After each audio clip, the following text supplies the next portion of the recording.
بسم الله الرحمن الرحيم الحمد لله رب العالمين والصلاة والسلام على أشرف الأنبياء والمرسلين اللهم علمنا ما ينفعنا وانفعنا بما علمتنا وزدنا علما وعملا الله تعالى çeksiz şükürler bolsun. Allah Teala da sizler menen joluğu nasip kılıp turat. Allah'ım oroza ayыбыздағы mana özüzdün bayağı жақындап Шабан ай бүтүп, oroza ayыбызга саналуу күндөр калды, Кудайым буйрса. Ошо берекелүү ай болгон, күнөөлөрү, адамдардын күнөөлөрү, көптөгөн күнөөлөрү кечириле турган ай жакындашып жатат. Аллах Таала ушул айыбызды баардыгыбызга берекелүү кылсын. Ушул айда туткан орозолорду эң чоң ибадаттардан болгон ороза айыбызды, орозолорубуз Аллахым кабыл кылган болсун. Ушул Rayyan eşigiden kıyamet gününde beşte Rayyan eşigiden bardığımızı çakırgan bolsun inşallah. Jana uşul oroza ayında kılınıp жатқан жақшылықтарыбызды, садақаларыбызды, зекеттерибизди Allah'ım өзү көптөп сооптөрүн эсе кылып жазган болсун. Негизи бүгүнкү темабыз иншалlah орозонун фазилети жөнүндө болот иншалlah. Орозонун, yani орозо коюлгандан хикмет, андан orozonun paydası jana uşular jönүндө болот. Негизи бул орозо bir Allah Taala'nın takvaçılığına, Allah'tın ошол şariattагы takvaçılıkka bir болгон негизги жол болуп эсептенет. Yani орозо кармоо, yani Allah'tın takvaçılığına негизги жолдордон. Себеби адамдын нәпси кээ-бир ошол өзүгө зарыл болгон, баягы шариатта жайыз болгон, мубах болгон нерселерден өзүнү тыйса орозодо, азыркы тамак аштан, ошол Алланын разылыгын үмүт кылып ошол тамак аштан өзүн тыя турган болсо, бул Аллахтын ачуусуну келтире турган, Алланын газабын келтире турган кээ-бир нерселер болуп, күнөөлөрдөн өзүнү тыйыштыгы ал жеңил болуп калат. Аллахтын разылыгын үмүт кылып өзүнүн жейиштигиден, ичүүдөн тоскондон кийин ага күнөөдөн тыйылуу ага жеңил болуп калат. Себеби Аллах Таала Кур'ан-ы Керимде дагы "Я ayyuhallazina amanu kutiba alaykumus-siyamu kama kutiba alallazina min qablikum la'allakum tattaqun" дейт. Ey iman keltirgen адамдар, силерге мурдагы коомдарга орозо парз кылынгандай, силерге да орозо парз кылынды. La'allakum tattaqun. Силер ошол орозонун себебинен тозоктон мүмкүн кутуларсыңар дейт Аллах Таала. Себеби бул орозо адамдын ошол тозокко кириштигини важып кылып койгон күнөөлөрдү жуула турган күн, yani жуула турган ай болот орозо айында. Ошол сиздин күнөөлөрүңүздү кетире турган бул улуу ай келип жатат. Ошондуктан бул азыркы орозо айы Алладан коркууга, же болбосо Алланын таквалыгына бизге негизги болуп жол эсептенет. Жана орозо ихласка жол. Адамдын ихластуу болуп, Аллах ошол мусулмандарды ошол кандай кылып ихластуу болуштугуна бизге эң жакшы жолдордон Аллах койгон бул орозо болот. Себеби орозо адам Алладан башка, анын ичини Алладан башка эч ким билбейт аны. Mesela орозо кармаган болсо адамдарга билдирбестен ал жеп алышы да мүмкүн. Орозону ачып алышы да мүмкүн, адамдарга сездирбей, бирок аны Кудай үчүн туткандыгы үчүн Алладан башка анын орозо кармагандыгын билбейт. Ошондуктан Пайгамбарыбыз саллаллаху алейхи ва саллям хадис кудусиде айтат: "Куллу амали ибни адам лаху илля саума фа иннаху ли ва ана аджзи бихи" дейт. Адам баласынын бардык амалдары өзү үчүн дейт. Бирок орозо мен үчүн, мен анын сообун өзүм берем дейт. Yani бул Аллах Таала сообуну анын эсепсиз кылып бериштигин өзү ваада кылып жатат хадис кудусиде. Ошондуктан бул ихласты күчөйтүрөт. Yani орозо кармоо адамдын ихласын күчөйтүрөт экен. Өз ихлас эмне дегенде алымдар адамдын ичи менен сырты бир болгондо ошол мухлис болот дейт. Ихластуу болот дейт. Yani ичиңизде башка, сыртыңызда башка боло турган болсоңуз, анда сиз мухлис эмес экенсиз. Адамдын качан ичи менен сырты бир болгон учурда алымдар айтат, ошондо мухлис болот. Биз азыр кармап жаткан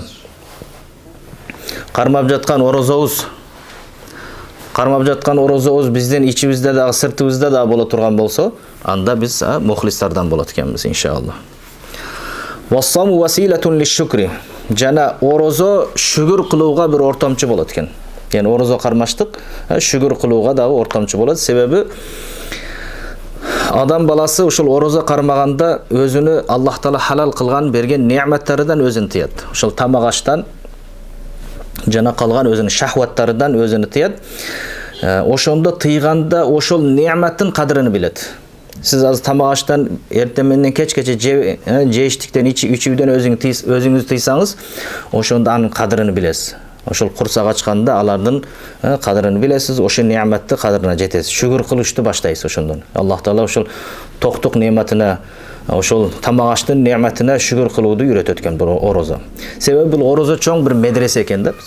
Медреседе ошол талабалар көптөгөн тарбияны алып, көптөгөн жакшылыктарды үйрөнүп, башка жерде үйрөнбөгөн нерсени үйрөнгөн сыяктуу эле бул орозо айы бизге ошондой бир чоң медресе болот экен. Яни көптөгөн нерсени бизге үйрөтөт экен. Кандай кылып Кудайдан коркуш керек? Кандай кылып ихластуу болуш керек? Кандай кылып шүгүр кылуучу болуш керек? Дагы ошондой орозонун көптөгөн пайдаларын биз ошол орозо айында үйрөнөт экенбиз. Себеби адам баласы күнөөлөрдү кылат жана Аллах Таала ал күнөөлөрдү кылганда ошол орозого буйрат экен. Яни орозо ошол күнөөлөрүнө кафарат болот экен. Ошол кылган күнөөлөрүнө кафарат болот. Ошол орозо кармоо менен ачтыктын, себеби адамдын ичинде ач калганда дагы бир ичинде от күйгөндөй болот. Ошол ачтык оту менен бул дүйнөдө күнөөлөрүн күйдүрөт экен адам баласын. Адам баласыны күнөөлөрүн күйдүрөт ошол менен. Ошол тозок отуна жетпей эле ошол адам баласы орозо кармоо менен күнөөлөрүн жок кылып салат экен негизи. Жана орозонун негизги шайтандын васвасасынан алыс адам баласын алыстатууга дагы бизге ортомчу болот орозо. Себеби адам баласы сабыр, ошол аштыкка, чаңкоого, ошол шахватыны тыюуга сабыр кылып, ошого үйрөнгөндөн кийин адам ошол шайтандын васвасаларына күрөшүүгө, себеби адам баласы ошол азыркы тамак аштан өзүн тыйып алса, шахватыдан өзүн тыйып алса, аны шайтан көптөгөн пикирлер берип, күнөө иштерге башташы мүмкүн. Бирок адам баласы ач болсо, чаңкоо болсо, курсак ач боло турган болсо, ошол шүгүр кылууга, Алладан коркууга, Алланын неаматына шүгүр кылууга болуп, шайтанды жеңүүгө оңой болот экен. Ошондуктан пайгамбарыбыз саллаллаху алейхи вассалам жаштарга карап ошол жаш жигиттерге я ма'шара шабаб ман истата'a минкумул ба'ата фалятазавваж дейт. Эй жаш жигиттер дейт. Силер кимиңер үйлөнүүгө кудуретиңер жетсе үйлөнгүлө дейт. Фа иннаху агадду лил басар ва ахсану лил фарж дейт. Себеби көзүнү сактоого, шахватын өзүн тыюуга жакшы болот үйлөнсө. Ва ман лам ястати' фа алейхи бис-сами фа иннаху лаху вижаун дейт.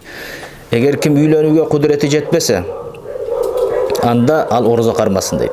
Себеби орозо ага калкан болот, ошол тозоктун отудан калкан болот. Ошол тозоктун отунан сактоочу болот, себеби ал орозо менен күнөөлөрүн жууп салат. Себеби негизи бул орозодон максат ошол нафсты өзүнүн адатыдан тыюу. Биз күнүмдүк өзүбүздүн адатыбыз бар. Эртең менен турабыз, чай ичебиз, абед кылабыз, кечке менен ужин кылабыз, ошондой кылып өзүбүздүн адатыбыз бар. Ошол адатыдан тыюу болот. Жана өзүнүн нафстын шахваттары болот. Ошол шахваттардан, каалоолорундан нафсты тыйып коебуз. Өзгө үйрөнгөн жолдорунан тыябыз.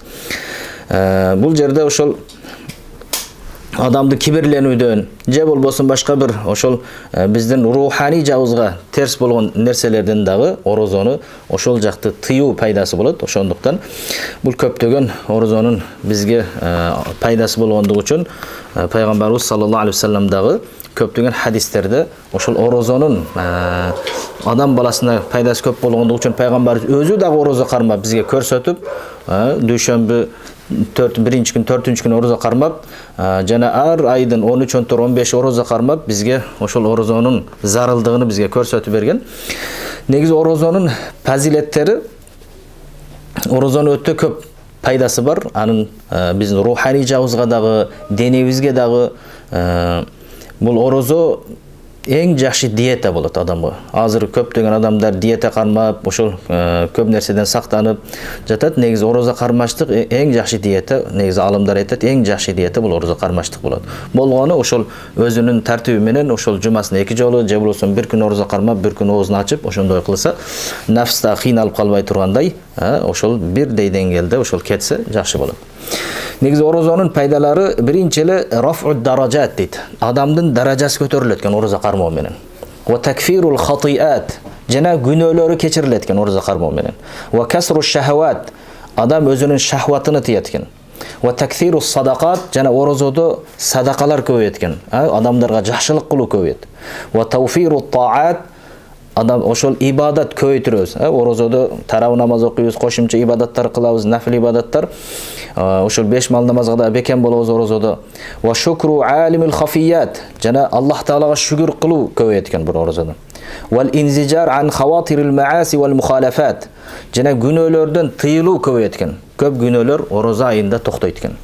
Эми биринчи эле азыр айтканыбыз бул жерде даражалардын көтөрүлүүсү, бул ороза айында даражалардын көтөрүүсү пайгамбарыбыз саллаллаху алейхи ва саллям айтат: "Иза жаа рамазану футихат абвабул жанна ва гулликат абвабун нар ва суфидат шаятин." Эгер Рамазан айы келе турган болсо дейт, бейиштин эшиктери ачылат экен. Жана тозоктун эшиктери жабылат. Шайтандар кишенделет дейт ошол ороза айында. Жана пайгамбарыбыз саллаллаху алейхи ва салламдын хадиси бар экен: "Хикаятан ан Раббихи азза ва жал", Аллах тааладан хикая кылып, хадиси куддусида айтат: "Куллу амали ибни адам лаху" дейт. Адам баласынын бардык амалы өзү үчүн дейт. "Илла сияма фа иннаху ли", бир гана орозо ал мен үчүн дейт. Аллах таала мен үчүн орозо кармайт адам баласы дейт. "Ва ана аджзи бихи", мен анын сообун өзүм берем дейт Аллах таала. "Ва сияму джуннатун", орозо кармаштык тозоктон бир калкан болот бизге. "Фа-иза кана яуму савми ахадикум фала ярфус яумайзин ва ла ясхаб", эгер ошондой бир орозо туткан болсоңор дейт, бири-бириңер менен талашып, тартышып, сөгүшүп ошондой иштерге барбагыла дейт. Эгер силерди башка бир адам келип ошол тилдесе, сөксө, алар менен согушуп же болбосо алар менен урушуп отурбагыла. "Фалиякул", айтсын: "Инни имруун саимун", мен орозо кармаганмын деп айтып ага орозолугун эскертсин дейт. Жана ошол пайгамбарыбыз саллаллаху алейхи ва саллям хадисте уланысында айтты: "Валлади нафси Мухаммадин биядих", Аллах таала касам дейт: "Ла халуфу фамис саим атьябу индаллахи яумал киямати мин рихил миск", орозо кармаган адамдын оозудан келген жыты дейт, кыямат күнүндө бул мисктин жытынан да таттуу болот экен, ошол жыттуу болот экен. "Валис саими фархатан", жана орозо кармаган адамдын эки кубанчы болот экен, ошондо сүйүнөт экен. "Иза афтар", биринчи оозун ачканда, адам баласы оозун ачканда сүйүнөт, ошол оозун ачкандыгы үчүн сүйүнөт. "Ва иза лакия раббаху фариха би саумихи", жана Аллах таалага жолукканда кыямат күнүндө ошол орозо кармагандыгы үчүн сүйүнөт экен. Орозо кармап, аны ошо райян эшигинен чакырылганда ошол жерде катуу сүйүнөт дейт. Бул адам баласынын ушул орозо кармоо менен даражасынын көтөрүлүүсү. Жана пайгамбарыбыз саллаллаху алейхи ва саллям аннаху кал: "Куллу амали ибни адам юдаф", адам баласынын ар бир амалы эсе-эсе кылып берилет экен, сообу. Кандай амал кылсаңыз, Аллах таала ошол амалыңызды сообун көбөйтүрүп берет. "Ал-хасанату ашру амсалиха ила 700 ضعфин", себеби бир жакшылык 10 эсе кылып берилет экен. 700 эсеге чейин көбөйтүрүп берилет экен. Аллах таала айтат: "Илла саума", дейт, бир гана орозо дейт. "Фа иннаху ли ва ана аджзи бих", мен онун сообун өзүм берем дейт. Себеби ядау шахватаху ва таамаху мин ажли. Себеби инсан ошол шахватыны, тамак ашыны мени себебимден токтотту дейт экен. Ошондуктан анын сообу азыркы бир жакшылыктар 10 эседен 700 эсеге чейин көбөйтүрүлүп берилсе, орозонун сообунун чеги жок экен. Себеби Аллах таала аны өзүм берем деп, эми өзүнө калтырдан. Жана бейиште эки эшик бар экен. Ошол бейиште эшик бар дейт. "Инна фил жаннати бабан", бейиште эшик бар, ал эшик райян деп аталат экен. Ал жерден орозо кармагандар гана кирет экен. Ошол орозо кармаган адамдарды ошол күнү кыямат күнүндө чакырылат экен. "Айна саимун", "Айна саимун" деп орозо кармагандар кана деп ошол эшиктен алар киргенден кийин, орозо кармагандар кирип өткөндөн кийин ал эшик жабылат экен, башка ал жактан адамдар кирбейт экен. Эми бул жерде азыр бейиштин эшиктери ачылат деп жатабыз. Жана баягы тозоктун эшиктери жабылат дегенде бул жакта мусанниф рахимахуллах айтып жатат: "Фа ибаратун ан таксири таатил мужибати ли фатх абвабил джинан", дейт. Бейиштин эшиктери ачылуусу себеби ушул орозо айында көптөгөн ибадаттар аткарылат. Көп намаз окубагандар намазга түшөт. Орозо кармабаган инсандар орозо кармайт. Азыркы бейиштин эшиктеринин ачылуусуга себеп болгон көптөгөн ибадаттар аткарылат экен. Ошондуктан бейиштин эшиги ачылат дейилет.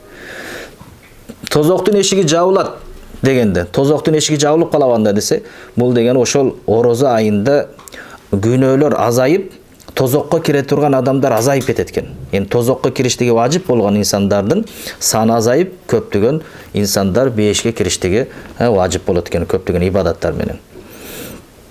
Шайтандардын кишенденүүсү.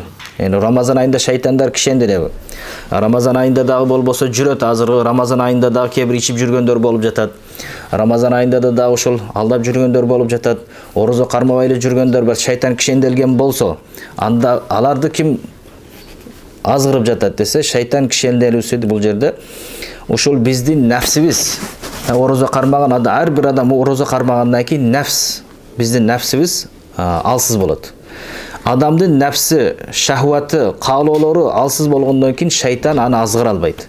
Ошондуктан бул жерде шайтан кишенделеттен максат алардын орозо кармагандардын, орозо кармагандарга алардын васвасасы өтпөйт экен, шайтандын васвасасы орозо кармаган адамдарга өтпөй калат. А бирок ушул эле учурда орозо кармабай жүргөндөргө шайтандын васвасасы таасир кылат негизи. Жана Аллах Таала бул жерде сообуну мен өзүм берем деп жатат орозодо.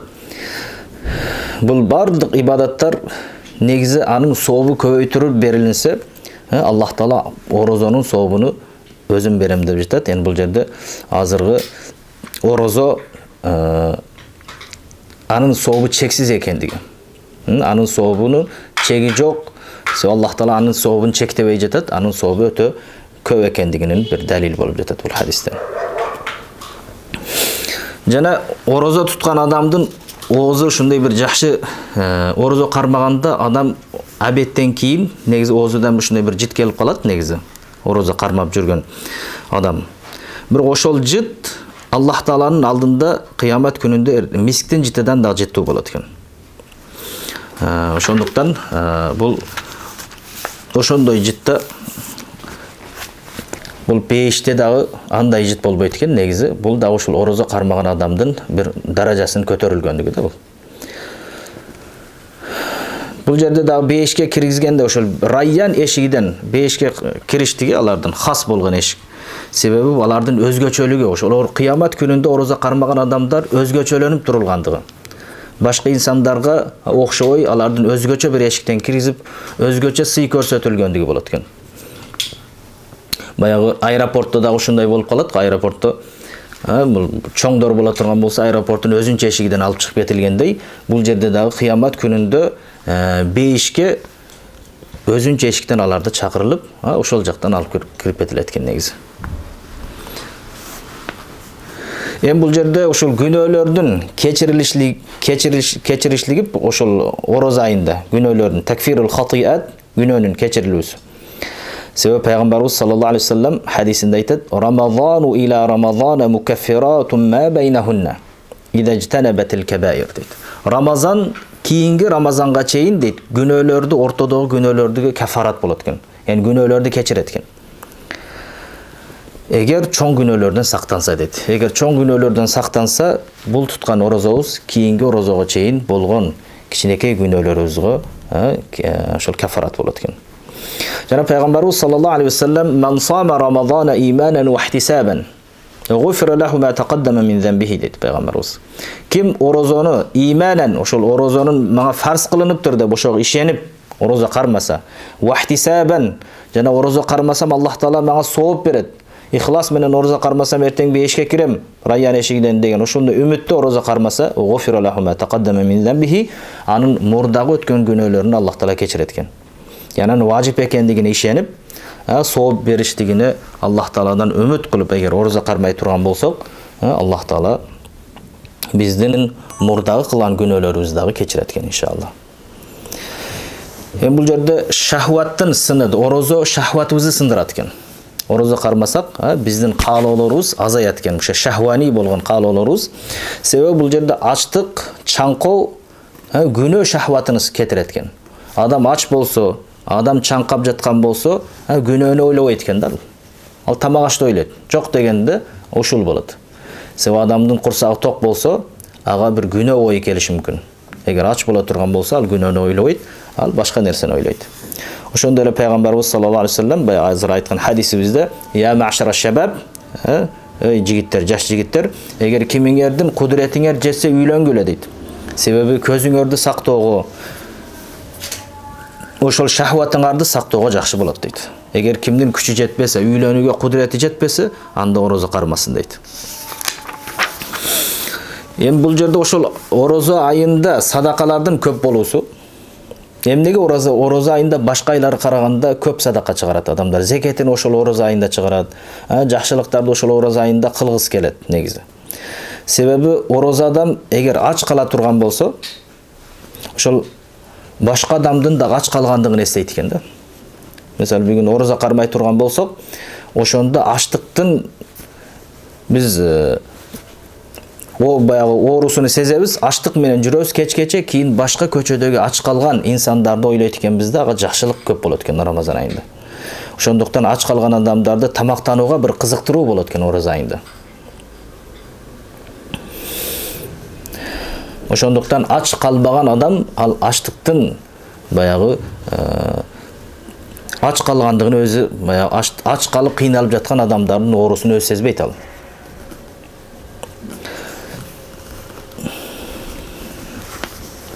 Эми ушул орозо айында ибадаттардын көп болуусу. Себеби ошол тозоктогулар тозоктун ач калуусун эстейт экен да. Ошол тозокто дагы бир азап ошол адамдардын ач калуусу болот экен. Ал жакта да ач калуу болот экен.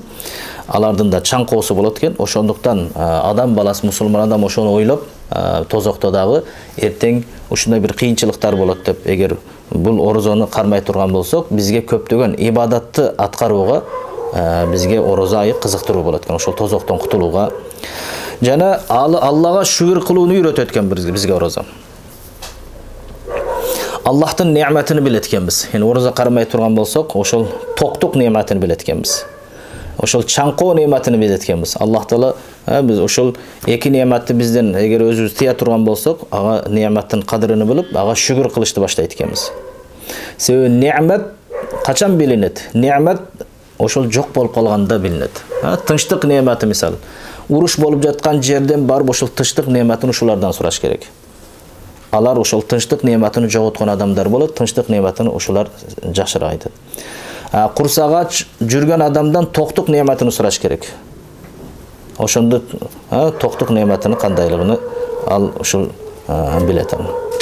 Ошондой эле чаңкап жаткан адамдагы ошол чаңкоосу канган неметini ошол адамдан сураш керек. Себеби ар бир немет кеткенден кийин анын кадырын кийин инсан баласы билет экен. Жана ошол орозо айында көптөгөн күнөөлөрдөн, шариаттагы хилаф болгон, ошол кайтарылган иштерден кайтуу көбөйөт негизи. Себеби нафс, адамдын нафсы тое турган болсо, башка күнөөлөргө ынтылат экен. Адам нафсы тойгондон кийин курсагы ток болсо, чаңкоосу болбосо, башка күнөө иштерге кылууга аракет кылат экен адамдын нафсы. Эгер ач боло турган болсо, чаңкаса, ал тамактарды ойлойт экен, ичимдиктерди ойлойт экен, ошондой тамак болсо экен, суу ичсем экен деген, ошондой бир каалоосу болуп калат экен. Жок дегенде баягы халал болгон нерселерди ойлоп турат экен да. Харам болгон, күнөө болгон нерселерди ойлобостон. Ошондуктан жок дегенде ошол азыр халал болгон нерселерди ойлоп туруу, күнөө болгон иштерди ойлогон караганда жакшыраак болот экен. Негизи бул орозону дагы азыркы биздин руханий жагыбызга болгон пайдасы, бирок ошол эле учурда башка көптөгөн пайдасы бар. Адамдын ден соолугуна байланышкан. Адамдын көп орозо кармай турган болсок, адамдын ден соолугу бекем болот. Азыркы учурда өзгөчө, азыркы орозо кармабай ушундай жүрүп, мисалы, адамдын ашказаны болсун, башка ички аппаратта көптөгөн оорулар чыгып жатат азыркы учурда өзгөчө. Ошондуктан көптөгөн адамдарга диета кармоого буйрулуп жатат. Эң жакшы диета азыр башында айтканыбыздай, орозо кармоо болот. Негизи орозо кармай турган болсок, ошол бизге пайгамбарыбыз саллаллаху алейхи вассалам үйрөтүп кеткендей, Давуд алейхиссаламдын орозосу болсун, бир күн орозо кармап, бир күн орозо ачуу болсун, же болбосо өзүбүзгө эң жакшы эле ошол 1-4 күн орозо кармай турган болсок, пайгамбарыбыздагы сүннөтү болот. Ошондо бизге азыр айтылгандай көптөгөн жакшылыктар, кийин орозо айы дагы бизге жеңил болот. Орозо кармап келе турган болсок, орозо айда да кыйналбайбыз негизи. Негизги орозонун пайдалары жана орозонун адептери дагы бар. Негизи орозонун адептери тилибизди жана мүчөлөрүбүздү шарият кайтарган нерселерден тыйышыбыз керек орозо айында. Ошол бирөө менен бирөөнү гыйбат кылуу болсун, бирөөгө чакымчылык болсун, же болбосо ошол тилибизди жаман нерселерден, бирөө менен тилдөө болсун, бирөө менен урушуу болсун, ошондой жаман нерселерден сактоо ошол орозонун адеби болот. Себеби эгер орозо кармап өзүнө шариятта кайтарган нерселерден тыйбаса, ошол ач калганы жана чаңкаганы калат дейт негизи. Ач калып чаңкаганы калат, ошондуктан орозонун сообудан кур калышыбыз мүмкүн. Себеби пайгамбарыбыз саллаллаху алейхи вассалам рубба qa'imin hadduhu min qiyamihi as-sahar дейт. Ва рубба sa'imin hadduhu min siyamihi al-ju'u wal-atash дейт. Кээ бир ошол түндө намаз окуган адамдар болуп калат, болгондугу уктабай бамдатка чейин кыйналып уктай албай чыккандыгы эле калат, анын сообу жок болот дейт. Кээ бир орозо кармаган инсандар болот, анын ач калгандыгы жана чаңкагандыгы эле болот, орозосудан ага үлүш жок болот, яны сооп жок болот дейт. Ошондуктан эгер орозо кармай турган болсок, ошол орозонун дагы адебин кылышыбыз керек. Ошол шарият кайтарылган ошол бир ай бизге ошол орозо бул мындай айтканда сооптарды жыйноо айы бул.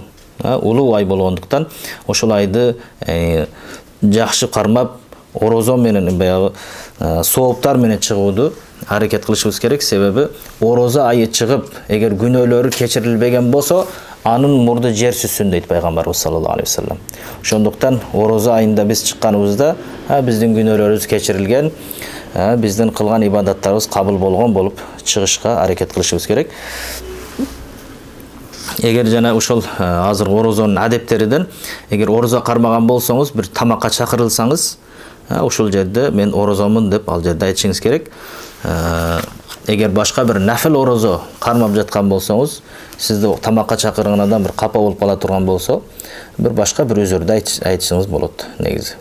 Эгер ошол орозоңузду ачпай турган болсоңуз, бая нафил орозолорду, бирок фард орозо болсо айтсаңыз болот. Нафил орозо боло турган болсо, мен орозо кармаган элем, же болбосо бир риябдан корко турган болсоңуз, башка бир өзөрдү айтып барбасаңыз болот ал жака. Жана ошол орозо ачып жатканда ошол көптөгөн дуа кылышыбыз керек экен. Себеби орозо ачар маалда ошол дуа ижабат боло турган жерлерден, ошондуктан орозо ачып жатканда көптөгөн дуа кылышыбыз керек экен. Жана пайгамбарыбыз саллаллаху алейхи вассалам ошол хадисте ким ошол орозо ачып жатканда ошол дуаны кылса, көптөгөн сооп болот дейт. Алхамдулиллахиллади а'анани фасумту дейт. Аллах таалага мактоолор болсун, мага орозо кармоома жардам берди дейт. Ва разакани фафтарту, жана Аллахтын рызкы менен оозумду ачып жатам деген дуа менен дуа кылып ачышыбыз керек экен. Жана ошол адептериден орозону ачып жатканда ошол курма менен же болбосо суу менен ачканыбыз жакшы болот экен. Негизи оозубузду ачып кийин намаз окуй турган болсок, ошол жакшы болот. Жана оозу ачыганда шашылышыбыз керек экен. Оозу ачып жатканда ошол саарлыкты кечиктирип, ооз ачууда, яны ошол күн батканда, магриптин убакыты киргенде шам намазын, ошол жерде оозду кечиктирбей тезирээк ачканыбыз ошол береке болот экен бизге иншалла.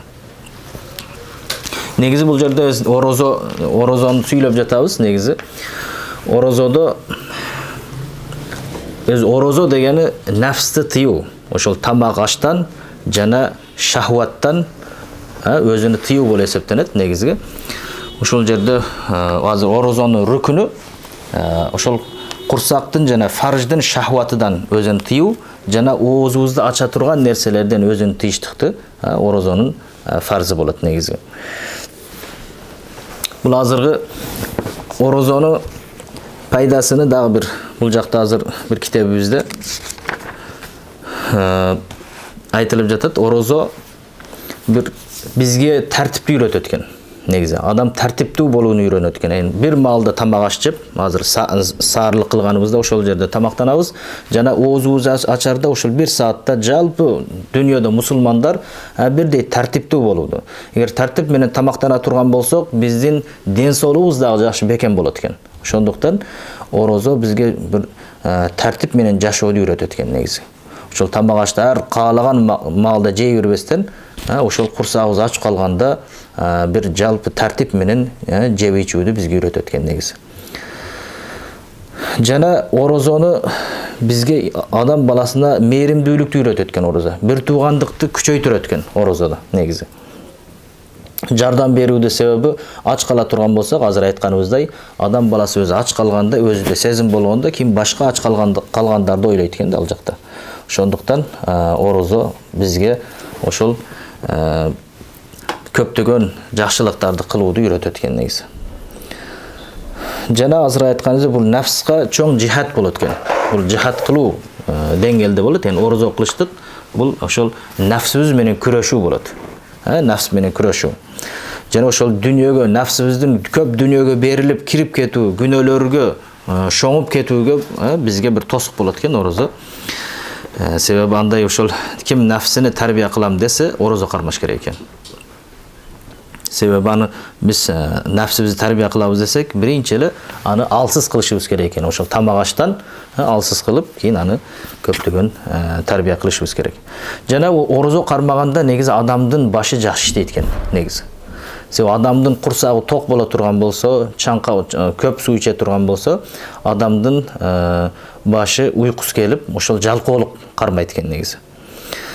Бирок курсак ач боло турган болсо, чаңкоо боло турган болсо, адамдын башы дагы жакшы иштеп, көптөгөн нерселерди ойлоп чыгышы мүмкүн, жакшы нерселерди. Жана азыр орозо кармаштык өз ден соолукка да, себеби пайгамбарыбыз саллаллаху алейхи ва саллям суму тасиху дейт. Яни орозо кармагыла ден соолугуңар жакшы болот дейт. Жана ошол бир арабтардын таабы айткан экен. Бул ашказан оору үйү деген экен. Ашказан оорулардын чогулган жери болот. Эми ошол диета кармаштык ар бир оорунун түзөтө турган нерсеси болот деген экен. Азыр орозо бул жакшы диета. Жана азыр орозо кармаштыкта көптөгөн ошол кембагалдарга, колунда жокторго ошол жардам берүү, алардын кыйынчылыктарын көтөрүү деген нерсе бар. Себеби бул ошондуктан бул орозону бизге баягы орозонун пайдасы азыр бир ай орозо кармаштык. Ошол 10 айга дагы орозодон кийин эле орозону токтотуп коюш эмес. Эми орозо кармагандан кийин анын артынан дагы Шаввалдан 6 күн орозо кармайт экенбиз. Ошондо 1 жыл орозо кармагандын сообун алат экенбиз негизи.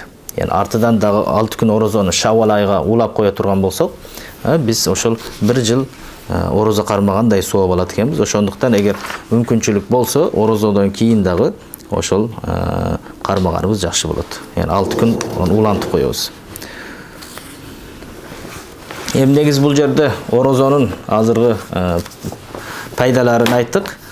Орозонун бизге фарз болуштугу Рамазан бул айы негиз бизге фарз, анын адасы дагы, кадасы дагы.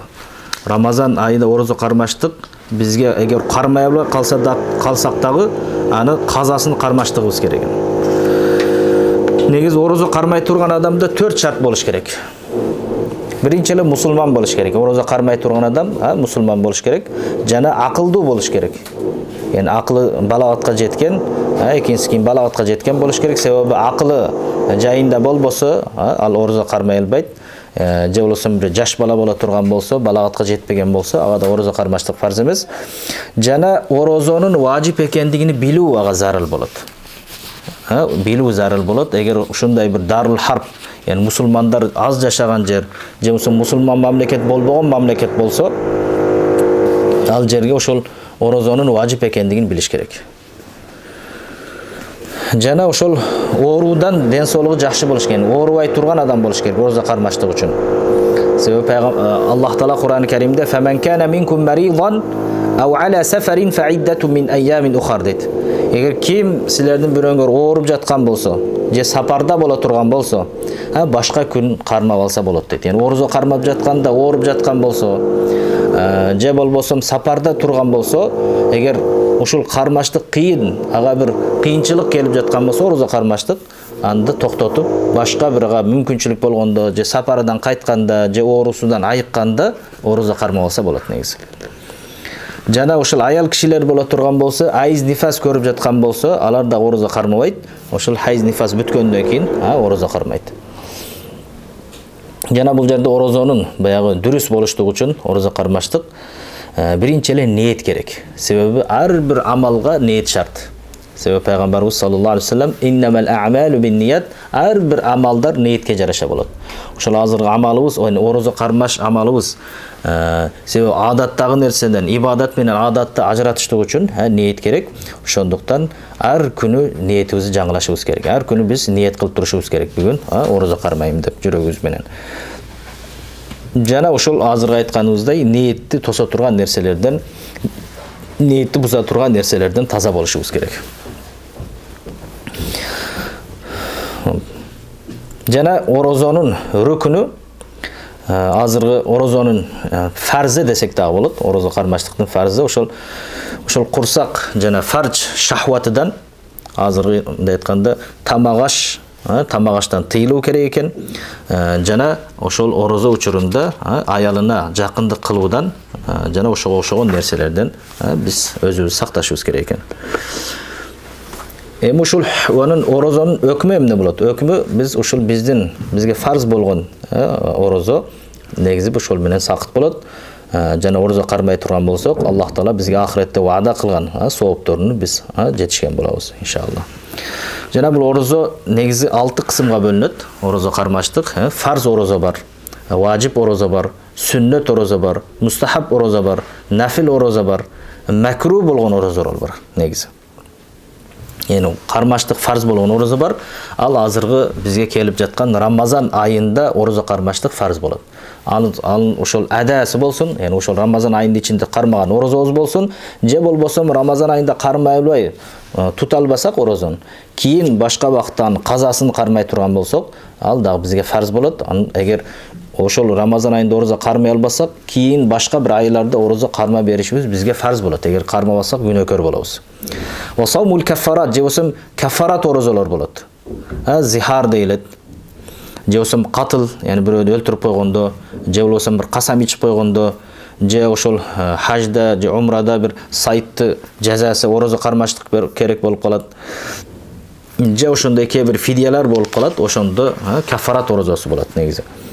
Же болбосо назыр кылынган орозо болуп калат. Назыр муайян болсун, белгилүү бир күндө орозо кармайм деген орозо болсун. Же болбосо жалпы эле мен орозо карма берем деп назыр кылып койгон болсо, өзүнүн моюнуна жүктөп алган болсо, алар дагы негизи азыркы фарз болгон орозолорго кирет. Экинчиси важип болгон орозолор бар. Важип болгон орозо, сиз нафил орозоңузду баштадыңыз. Яны бир инсан нафил орозо баштаса, кийин нафил орозону абетке барып ачып бере турган болсо, анда ага важип болот. Ошол күнгө орозону карма бериштиги ага важип болот. Ошондуктан нафил орозону баштагандан кийин акырга жеткизүү керек.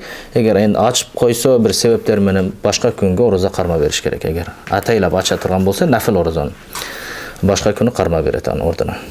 Кийин сүннөт, азыркы сүннөт орозолор болот.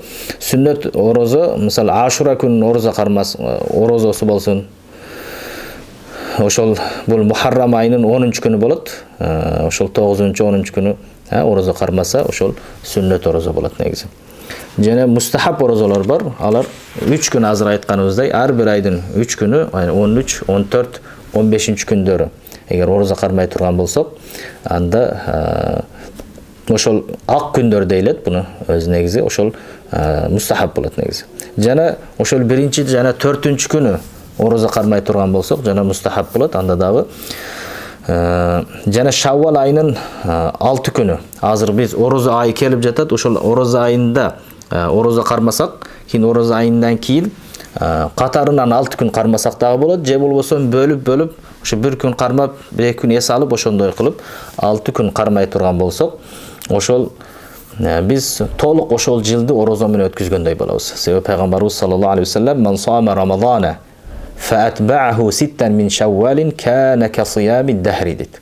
Ким орозо айында орозо кармап, анын артынан дагы 6 Шаввал айында 6 күндү ээрчитип орозо кармай турган болсо, ошол 1 жыл орозо кармагандын сообун алат экен дейт. Бул жерде ошол артыдан bir ayda oruza karmagandan keyin 6 gün qatarынан karmasa da bolot, je bolbosam bölüp 6 günge jetkizse da bolot inşallah. Bu jerde azır aytılgan orozo, sünnetте aytılgan orozoların bardыгы ошол aytılgandan эң жакшы орозолордон Давуд алейхисаламдын да орозосу экен. Негизи бир күн орозо кармап, бир күн оозун ачып кетиштиги негизи. Эми андан калган орозолор негизи ошол нафил орозолорго кире берет. Кандай орозо болбосун, нафил орозолорго кирет. Yani şeriatta sabit bolбогон, şeriatta жок болгон орозолор болот, анын макруh болот негизи. Yani o şeriatta кайтарылган орозолор дагы бар. Шариат, yani орозо кармаштыктан кайтарылган, ал макруh болгон, yani макруh танзихи дейлет. Жеңил макруh жана оор макруh болгон негизи орозолор бар. Мисал, ошол биринчиси эле Ашура күнүнүн жалгыз 10-күнү эле орозо кармаштыктагы ошол макруh танзихи кирип калат экен. Yani Ашура күнү ошол 9 жана 10 күнү кошуп, бир күн кошуп кармаштыгыбыз керек экен. Же болбосо айт күнү орозо кармай турган болсок, азыр Курбан айты болсун, же орозонун айты болсун, орозо кармай турган болсок, анда күнөөкөр болот экенбиз. Же болбосо ташрик күндөрү. Ошол айттан кийинки 3 күн, Курбан айттан кийин 3 күн күндөрүндө да орозо кармаштык жайыз болбой калат экен. Же болбосо жума күнүнүн өзүнүн жалгыз өзүнө орозо кармаштык дагы макруh болуп калат экен. Жума күнү өзү жалгыз жума күнгө орозо кармаштык. Себеби жума күнү кармай турган болсок, 2-3 күн кошуп кармаштыгыбыз керек экен. Жума күнү кармасак, субота күнү дагы кармап, же болбосо андан бир күн 4-күнү күнү кармап, кийин 5-күнү күнү кармашыбыз керек экен. Же болсо субота күндүн өзүгө да орозо кармаштык макруh болуп калат экен. Себеби пайгамбарыбыз саллаллаху алейхи ва саллям ол субота күндүн өзүндө жалгыз бир күн орозо кармаштыктан да кайтарган экен. Эгер кармай турган болсок дагы бир күн кошушубуз керек экен. Жана ошондой эле башка дин өкүлдөрүнүн улуктаган бир күндөрүндө эгер ошондой майрамдарында биз орозо кармай турган болсок дагы жакшы болбойт. Эгер ошол күндө өзүнө орозо кармасак болбойт. Эгер кармап жаткан бизде өзүбүздүн адатыбыз болсо, туш келип калса эчтеке болбойт. Бирок ошол күндө биздин адатыбыз туура келип кала турган болсо, ошол орозо кармай турган күнгө туура келип калган болсо, мейли болот анда. Бирок ошол күндө хас биз орозо кармай турган болсок, анда болбой калат. Жана орозону улантып кетүү, yani оозубузду ачпай эле оозубузду улантып кетүү дагы негизи шариатта кайтарылган. Мисалы бүгүн ооз ачар болду, бирок оозуңузду ачпадыңыз, кийинки күнгө ниет кылып кете бердиңиз. Себеби биздин жыгылып калуубузга, бир ден соолугубузга бир зыян болот. Себеби биздин абалыбыз аны көтөрө албайт. Себеби пайгамбарыбыз саллаллаху алейхи ва саллям ошондой кылган. Кээде 2-3 күн оозун ачпай кеткен күндөр болгон. Бирок сахабалардан андан кайтарган пайгамбарыбыз, силер андай кылбагыла деп. Жана ошол дайым орозо кармаштык да жакшы эмес экен эми. Дайым орозо күнүнө орозо кармаштык, себеби ал адамды алсыз кылып коюшу мүмкүн экен. Себеби ошондуктан баягы эң жакшы орозо бир күн орозо кармап, бир күн оозун ачып, же болсо жумасына 1-чи жана 4-күн күнү кармап, ошондой кылып кеткенибиз жакшы болот экен.